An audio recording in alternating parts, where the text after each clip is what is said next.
Hey guys, hope you're good. Welcome to the first episode of my new mini project about owning one interesting car. So let's transfer to February 2018 when I decided to visit Odessa to buy one rare and very interesting car. Let's go.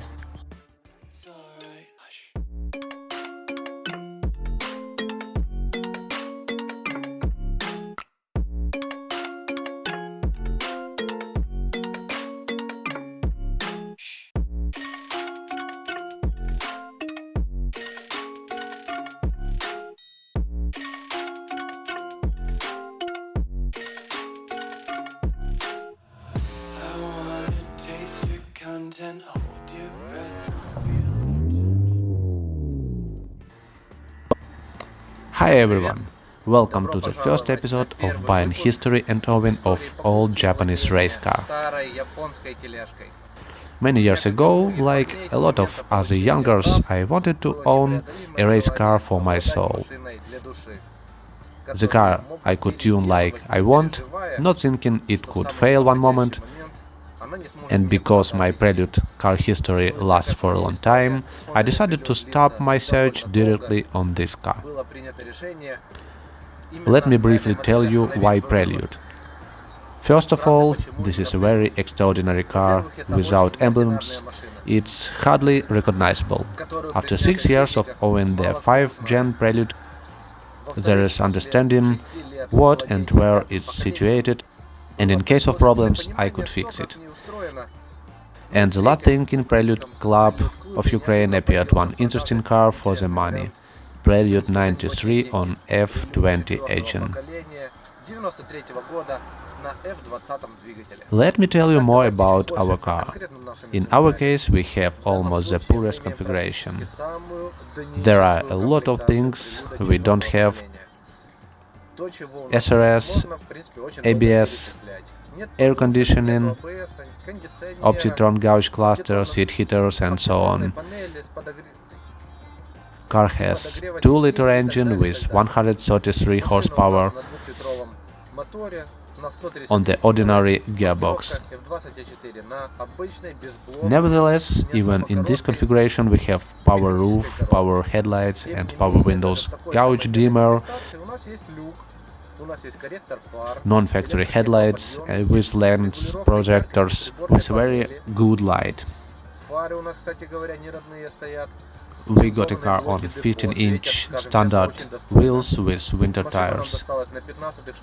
Not having ABS isn't a big problem because it works not pretty good in this configuration. About non-stock, we have exhaust 421, very good muffler, Ultra, with tasty sound. Let's go inside and I'll tell you a lot of interesting things.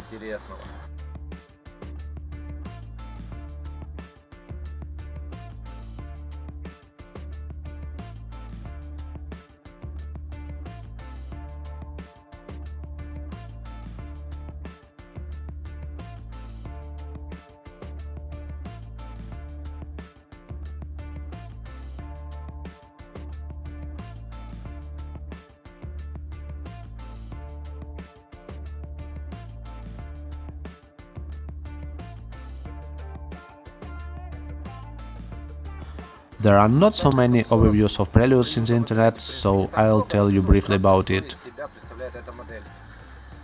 The first generation appeared in 1978. Engine was only 1.6 liters with 5-gear manual or 2-gear automatic gearboxes.